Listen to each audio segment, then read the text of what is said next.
Hello दोस्तों, Shri academy classes में एक बार फिर से आपका स्वागत एवं अभिनंदन करता हूं। यह मैट्रिक्स रिप्रेजेंटेशन का लेक्चर 3 है। इसके पहले हमने 2 वीडियोस अपलोड कर चुके हैं। तो स्टूडेंट्स, इसमें हम थोड़ा सा जो मैट्रिक्स रिप्रेजेंटेशन के बारे में सीख चुके हैं उससे रिलेटेड 1 या 2 क्वेश्चन आज डील करते हैं। आई होप कि आप लोग उन 2 वीडियोस को अगर नहीं देख पाए हैं तो देख लेंगे, जिससे कि आपको मैट्रिक्स रिप्रेजेंटेशन के अबाउट में कुछ जानकारी प्राप्त हो जाएगी। तो उसी के अंतर्गत ये टॉपिक है मैट्रिक्स रिप्रेजेंटेशन लेक्चर 3 में। एक क्वेश्चन है कि क्वेश्चन आप देख पा रहे होंगे अपने स्क्रीन पे कि if a matrix has 24 elements what are the possible dimensions or order. चाहे आप डायमेंशन कहिए चाहे ऑर्डर कहिए, इसके पहले हमने मेंशन कर चुके हैं। ठीक है स्टूडेंट्स। फिर कह रहा है इट कैन हैव, मतलब कह रहा है कि अगर कोई भी मैट्रिक्स है जिसके पास कितने एलिमेंट्स हैं, 24 एलिमेंट्स हैं। 24 एलिमेंट्स मतलब मैट्रिक्स के अंदर 24 यानी 24 एलिमेंट्स की एंट्री दी गई है। ठीक है दोस्तों। तो कह रहा है कि what are the possible dimension or order, मतलब कितने प्रकार के ऑर्डर उसके बनाए जा सकते हैं उस मैट्रिक्स के। ठीक है दोस्तों। फिर उसी में क्वेश्चन है कि what if it has 13 elements, और एक क्वेश्चन इसी में डाल दिया है कि अगर 13 एलिमेंट्स हैं तो उस मैट्रिक्स का ऑर्डर कितना हो सकता है। ठीक है दोस्तों। तो जैसा कि हम जानते हैं कि मैट्रिक्स रिप्रेजेंटेशन के लेक्चर 1 और लेक्चर 2 में हम बता चुके हैं कि किसी मैट्रिक्स को इस प्रकार से हम रिप्रेजेंट कर सकते हैं। यम बराबर कैपिटल एम बराबर AIJ, जहाँ पे m क्रॉस n, m क्या होता है, नंबर ऑफ रोज़ को रिप्रेजेंट करता है। m क्या होता है, नंबर ऑफ रोज़ को रिप्रेजेंट करता है। n क्या होता है, नंबर ऑफ कॉलम को रिप्रेजेंट करता है। तो यहाँ हमको number of rows and number of columns की के बारे में बात करना है। तो कह रहा है कि पॉसिबल डायमेंशन, मतलब जितने पॉसिबल इसके पास ऑर्डर हो सकते हैं वो बताइए।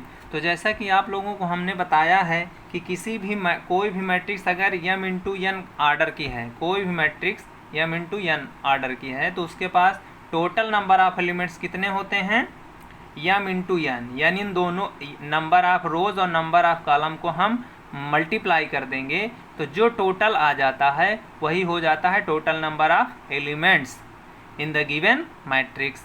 ठीक है। तो दोस्तों यहाँ पे दे रखा है कि जो मैट्रिक्स हमारे पास है, कोई भी मैट्रिक्स जिसके पास कितने एलिमेंट हैं, 24 एलिमेंट हैं। ठीक है।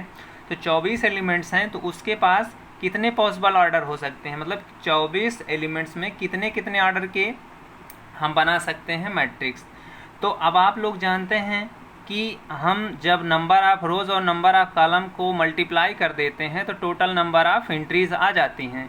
तो यहाँ पे पॉसिबिलिटी 24 के लिए क्या कितने हो जाएंगी, जैसे हम 1 इंटू 24 करते हैं तो कितना हो जाएगा, 24 आ जाएगा। तो यानी रोज़ हम 1 रख सकते हैं और कॉलम 24 रख सकते हैं। तो एक तो ये ऑर्डर हो गया या डायमेंशन हो गया मैट्रिक्स का।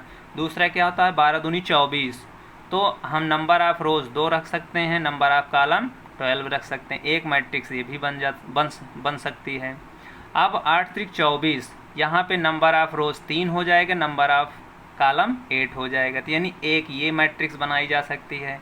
इसी प्रकार से देखिए 4 इंटू 6 यानी 6 चौको 24, तो नंबर ऑफ रोज़ 4 हो सकता है, नंबर ऑफ कॉलम 6 हो सकता है। अब इसी का अपोजिट अगर करते चले जाते हैं तब भी वह एक मैट्रिक्स हो जाएगा, केवल अल्टरनेट क्रम में number of rows number of column का स्थान ले लेगा और number of column number of rows का स्थान ले लेगा। ठीक है दोस्तों। तो इस तरह से हम पॉसिबल संभावित ऑर्डर हम उस मैट्रिक्स का निकाल सकते हैं। यानी कितने यहाँ पे संभावित बन रहे हैं, 1 2 3 4 5 6 7 8, यानी 8 मैट्रिक्स हम तैयार कर सकते हैं जो कितने ऑर्डर की हो सकती हैं, 24 ऑर्डर की, यानी 24 एलिमेंट्स की मैट्रिक्स हो सकती है जो 8 प्रकार के ऑर्डर के मैट्रिक्स हम बना सकते हैं। ठीक है दोस्तों। तो ये आप ध्यान रखिएगा कि कोई भी अगर आपके पास नंबर ऑफ एलिमेंट्स दे देता है तो हम उसके पॉसिबल ऑर्डर को इसी प्रकार से अरेंज कर लेते हैं। इसी तरह से जैसे हम देख पा रहे हैं कि किसी एक मैट्रिक्स में 13 एलिमेंट है, तो 13 एलिमेंट में कितने इसके पास जो है प्रोडक्ट करने पे क्या क्या आ सकता है। तो यहाँ हम केवल 2 पॉसिबिलिटी पा सकते हैं। चूँकि 13 प्राइम नंबर है तो 13 × 1 करेंगे तो हमारे पास 13 आएगा, 13 × 1 करेंगे तब 13 आएगा। तो इसके पास केवल 2 पॉसिबिलिटी होगी, 2 मैट्रिक्स बनाई जा सकती है, 1 × 13 की और 13 × 1 की बनाई जा सकती है। ठीक है दोस्तों, तो इस तरह से अगर आपके पास कोई नंबर ऑफ एलिमेंट्स दिया है तो मैट्रिक्स का आर्डर हम निकाल सकते हैं। जैसे सेकंड क्वेश्चन है दोस्तों कि what is the order of the matrix given below, मतलब ये मैट्रिक्स दिया गया है तो इसकी आर्डर कितना होगा। तो यहाँ पे आर्डर के लिए हमको क्या चाहिए, नंबर ऑफ रोज़ चाहिए, कितने रोज़ हैं कितने कॉलम हैं। तो यहाँ हम काउंट कर लेते हैं रोज़, 1 2 3, 3 रोज़ हो गए, कॉलम कितने हो गए 1 2 3 4, तो यहाँ पे ये 4 कॉलम हो गए। तो अर्थात ये कितने क्रॉस कितने की मैट्रिक्स हो गई, 3 × 4 की मैट्रिक्स हो गई। अब यहाँ पे दोस्तों कुछ हमारे पास ये चीज़ें निकालने के लिए दे दी गई हैं कि A12 निकालिए, A21 निकालिए, एंट्री की वैल्यू निकालिए। मतलब मैट्रिक्स के अंदर जो एंट्री होती है A11 A12 वगैरह में 1 2 3 4 5 एलिमेंट्स की हमको एंट्रीज निकालनी हैं। तो दोस्तों दोनों पहले हम स्टैंडर्ड मैट्रिक्स लिख लेते हैं, A11 A12 A13 वगैरह, इसी तरह हम पूरा लिख देते हैं। और जो मैट्रिक्स दी रखी है 3 × 4 का आर्डर की, वो मैट्रिक्स लिख लेते हैं। उसके बाद कंपेयर कर लेते हैं A11 का A12 का और A13 का A14 का, इसी तरह से कंपेयर करके सारी एंट्रीज़ हम इवेलुएट कर सकते हैं। तो आई होप दोस्तों ये आपको वीडियो अच्छा लगा होगा, तो लाइक कर लीजिएगा और सब्सक्राइब कर लीजिए, जिससे कि हमारे अपडेटेड नोटिफिकेशन जल्दी से आपके पास पहुंच जाएं। नमस्कार दोस्तों, आज के वीडियो में यहीं तक।